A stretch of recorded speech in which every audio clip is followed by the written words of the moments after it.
Good morning.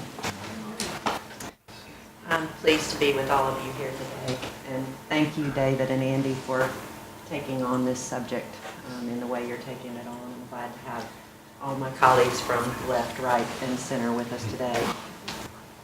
At Duvall Decker, we've been working on affordable housing. I went back and did the numbers before coming here for about 15 years. And when I did the count, we've done 956 affordable housing units completed to date. That's really surprising, actually, to come back and look at the numbers. A lot of that happened after Katrina. There was a lot of housing dollars available after Katrina hit the area. And many people don't realize Katrina hit all the way up into Jackson as well. It came so far inland. So housing's not all we do, so I want to give you a little bit of background of where we practice and who we are. See if I can make sure. There we go. So we're a small firm. In Mississippi, it's a medium firm by Mississippi standards. It's about 18 plus or minus of us. And we're a pretty diverse group, and we're a very collaborative office with a shared belief that the work really isn't about us, and it's not all about the thing, but it's about the consequences of our work. We're also an expanded practice. I say in the economy of Mississippi, you kind of have to be entrepreneurial about how you practice.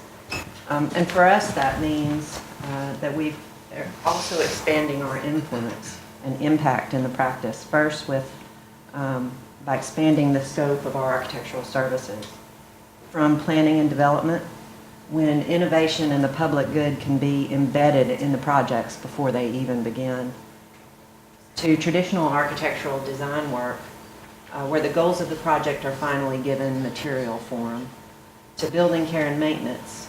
And this is where we really learn the consequences of our design decisions to the inhabitants of the building and to the life of the building. Our practice is also varied from libraries and state agencies, affordable housing, public schools, custom homes, higher education buildings, civic buildings. But in all of this, we seek the public good. And for us, that means seeking to achieve mature diversity, cultural growth, economic growth, and sustainable density. We work in and around Jackson, Mississippi. The housing I want to share today with you today is located in the Midtown neighborhood, that red spot, right in Jackson's inner city. For us, affordable housing is always community planning as well. And prior to completing the projects I'm going to show you today, Midtown engaged us in a formal neighborhood planning process. Now, Jackson, like so many mid-sized American cities who's set on a path to growth, to expand its tax base, has now been left with its downtown and its inner city neighborhoods struggling. Jackson was at its highest density in 1918, which you can see on the map on the left. But the map on the right is still our current land use plan, the plan to keep growing.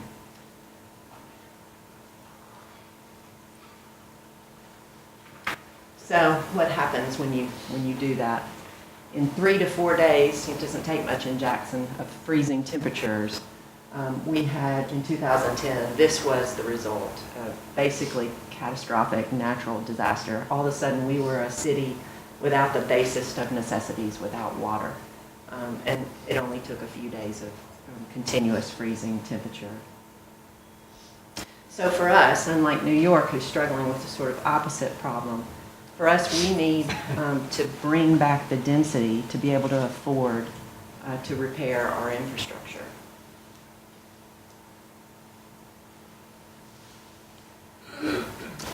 But in our city, like many southern cities as well, the planning in our cities is not up to that level. They're still not finding a way to actually tackle inner city revitalization at a sort of strategic level. And what happens then is everybody looks for a single variable solution.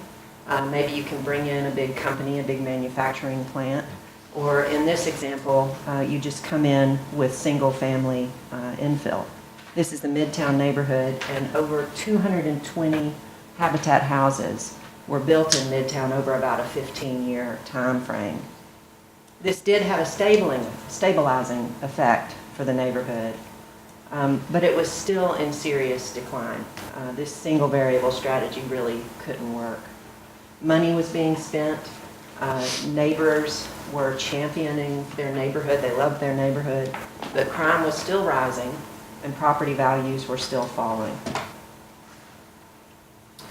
So we were asked to help the neighbors make a more comprehensive strategy for revitalization, to help them understand their neighborhood in all of its complexity and find a way towards healthy, sustainable revitalization. Midtown was this, and a lot of this. Healthy schools, some healthy, some problems there too as well.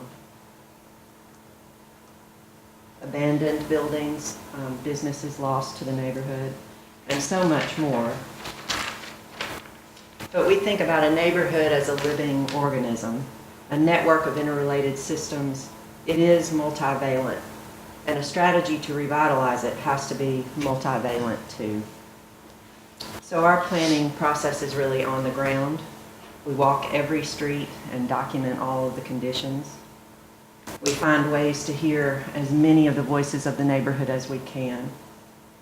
And then we identify and describe all of those systems, stakeholders, building conditions, economies, access, safety, ownership, social services. We build up the layers of information, and that allows us to then make connections between the layers, to identify strategies that will take the worst liabilities and correct them while they strengthen the best assets at the same time. We do this work not to propose a utopian plan or strike out on a policy agenda for the neighborhood, even though we do include policy objectives as well, but to make strategic initiatives that can happen quickly and can spur healthy growth. Now, these were the worst spots in the Midtown neighborhood. They stacked up on all the maps. These spots kept showing up in the map for crime, dilapidated conditions, vacancy, absent landowners.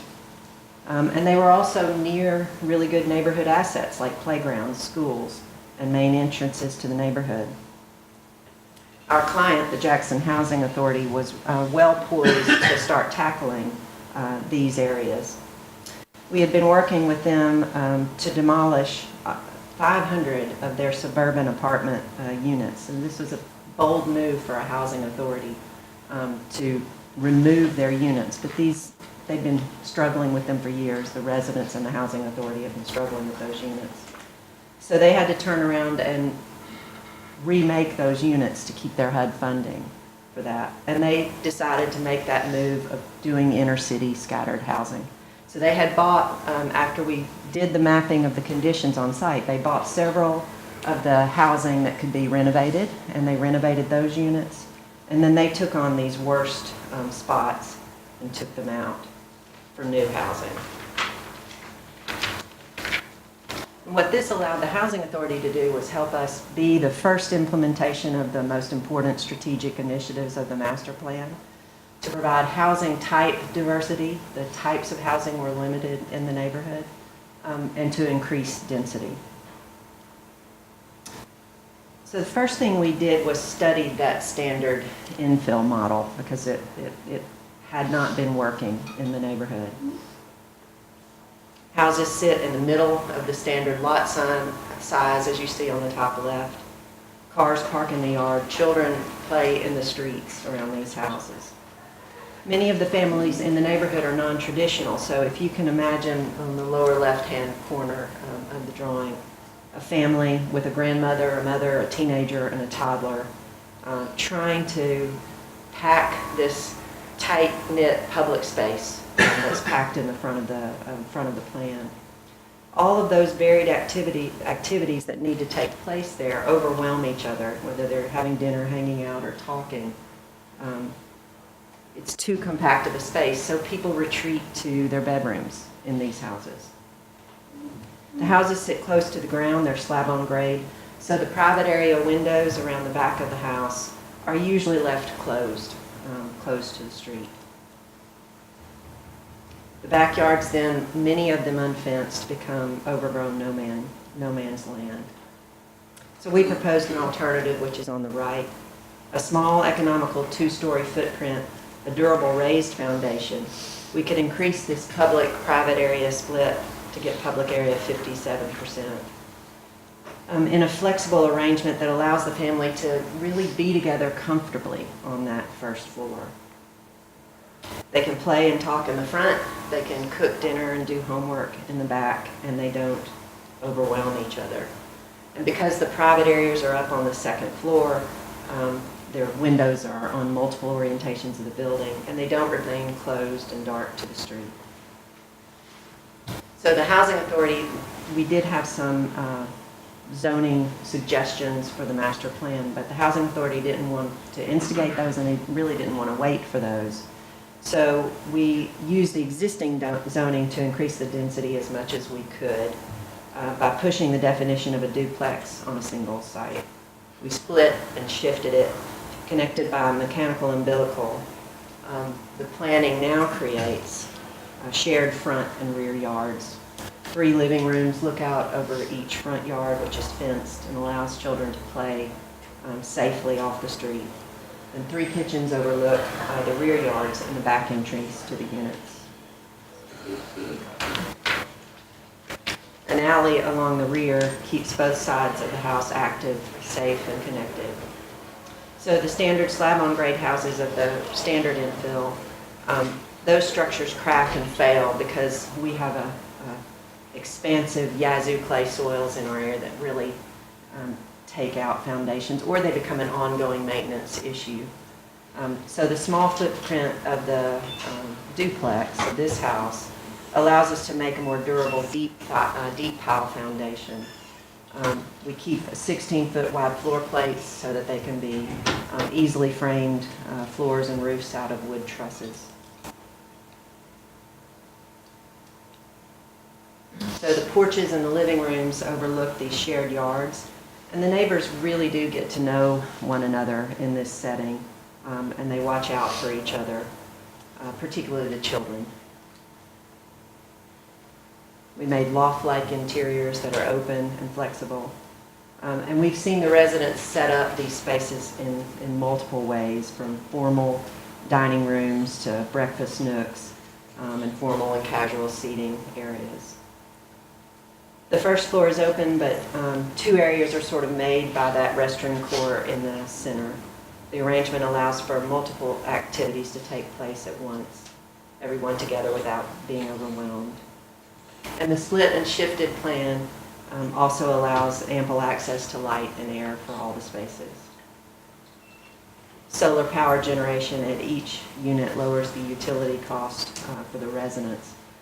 Solar power, our power is so inexpensive in Mississippi, solar power generation, even though we've got ample sun, is not a normal, doesn't normally pay back. But for this, it made sense because it directly lowered the utility costs for the residents. The increased density along the public park now makes it safe. It's watched over by neighbors who know each other, and it's filled with children and parents. So on the next site, which is on one of the major through streets of the neighborhood, existing zoning would allow us to go even denser. The standard multi-unit type of housing in Jackson is the garden apartment building, which is not aptly named. They're not much like gardens. And these are what the Housing Authority took out, that sort of standard double-loaded corridor, dense apartment blocks. So what we proposed here, even though it's new in this market, not new in other markets, is a courtyard unit.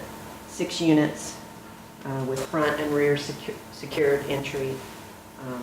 Again, on the more density on the main street.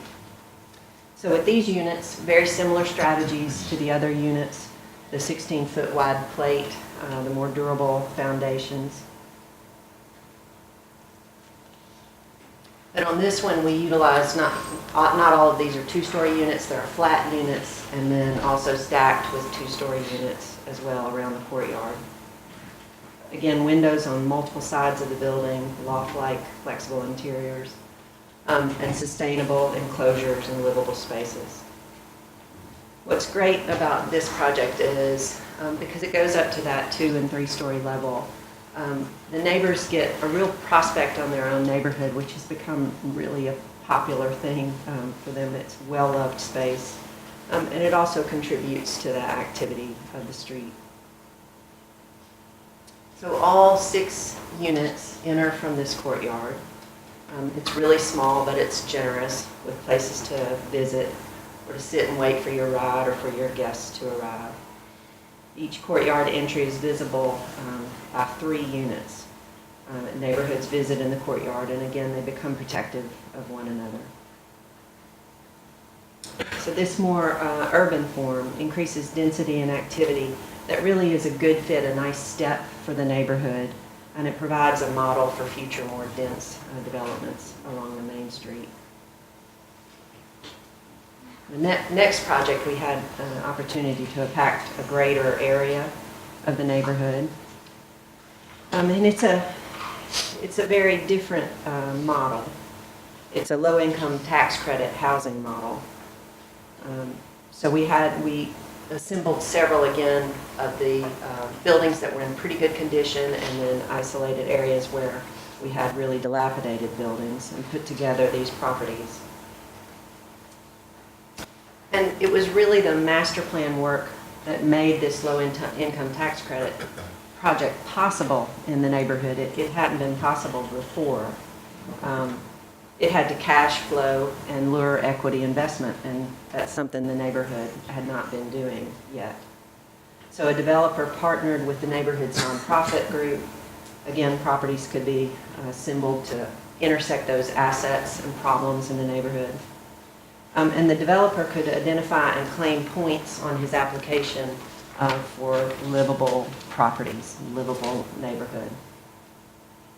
So each of these investors were now willing to actually put capital in the neighborhood. And those multiple properties that we were able to renovate, we just made minimal adjustments to make the plans more livable because they'd all been sort of added onto over the years.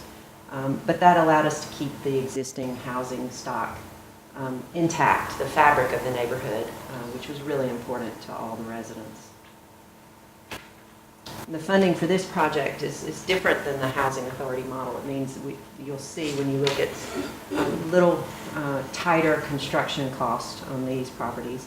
But again, similar strategies that we used previously. We're increasing the density on sites from, I think this one went from 5 to 12. We were able to assemble a larger property here. Again, the light-filled units and making of inner courts and shared spaces. The forms of these look like single-family housing along the street, but each building actually houses multiple families. Exterior porches and balconies allow each person their own sort of personal outdoor space, but also encourages neighbors to interact and watch out for one another. On this unit, the balcony of the upper unit is a second-story flat, which is a different family than the entry on the first-floor unit. And the last site is at one of the main sort of through streets and neighborhood entries along Fortification Street. And when we added this additional housing density and new residents to the neighborhood, we also needed to include support for these new residents.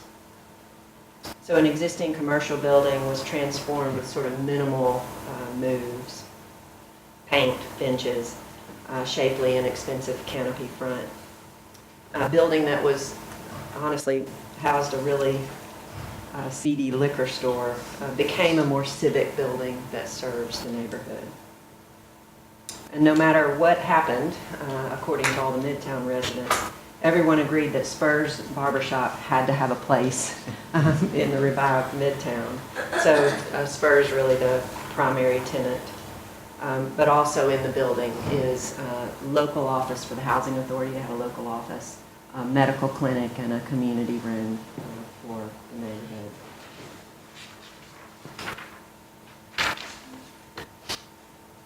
Sometimes the moves are really simple. A bench where someone needs to wait,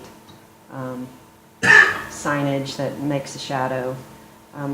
This building just became, with really minor moves, a little more civic. So what we're most excited about, when I said earlier, affordable housing is community planning, is the effect on the neighborhood. Since the master plan, over $20 million have been invested in Midtown. These include these housing that I've shown you, more housing as well, a microbrewery, a prosperity center, lots of services and other neighborhood groups have either increased their capacity and new groups have formed. Small businesses, a charter school has come into the neighborhood. So that's when we feel like we've made an impact in the neighborhood, when that economic development follows.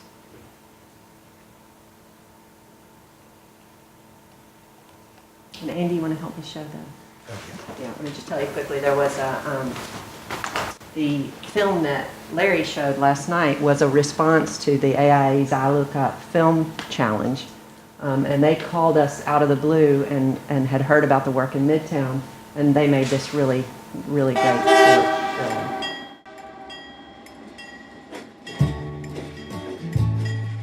Architecture is, at its best, is practiced when it's in service of a community or a larger goal, a public benefit of some kind.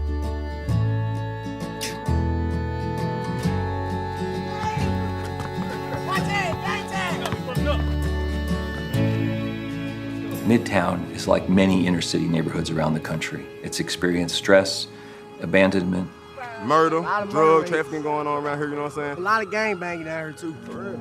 Fighting, break-ins, just a lot of bad things going on. Millions of dollars were put into Midtown, but it just wasn't working. Property values were still plummeting and crime was rising. We had to think differently. Duvall Decker is a group of people who believe that the consequences of our work matter most.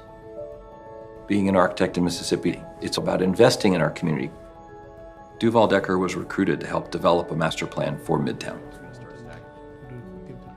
Working with both Roy and Jocelyn, I developed a really good appreciation because they held a series of community meetings. They allowed everyone to have input. Our goal is to reach out to the quiet voices in the neighborhood, the voices who aren't so easily heard. The perception is that there's some entity that comes into this neighborhood and controls what happens. We may have partnered and collaborated with entities because they brought some resources to the table that we can leverage, and we brought some things to the table that they can leverage. But everything that happens in this neighborhood happens from the ground. You move away from the concept of gentrification and you move towards the concept of inclusive development for the current occupants. We were trying to make gracious, flexible houses that were safe and that supported the community. So we've done 62 new housing units in the neighborhood since the master plan. Josh, did you have fun at school today? The first time I walked in here, I almost cried. I loved the home, my kids love it. I can walk down the street without worrying about anybody passing by us, shooting or speeding. Back in the days, we couldn't do that. It's like just a breath of fresh air. Everybody wants to have a space that they can be proud of. Everybody wants to, get up in the morning excited.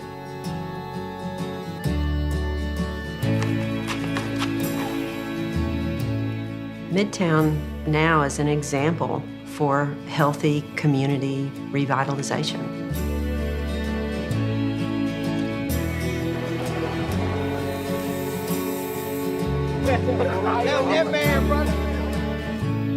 It's not the area, it's the people in the area who gonna make the change. Somebody got to stand up, whether it's drug infested or decayed or whatever. You don't have to be a product of what you see. And my thoughts is that we can take this city, not only the neighborhood, to another level.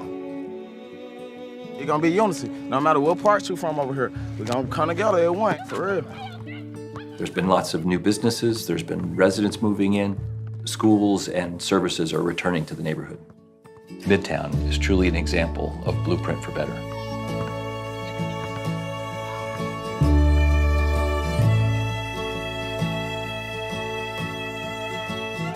This world is a gift. If you're going to build, you should build well. The best part about that was the filmmakers became the fans of the neighborhood. So it was a really great process.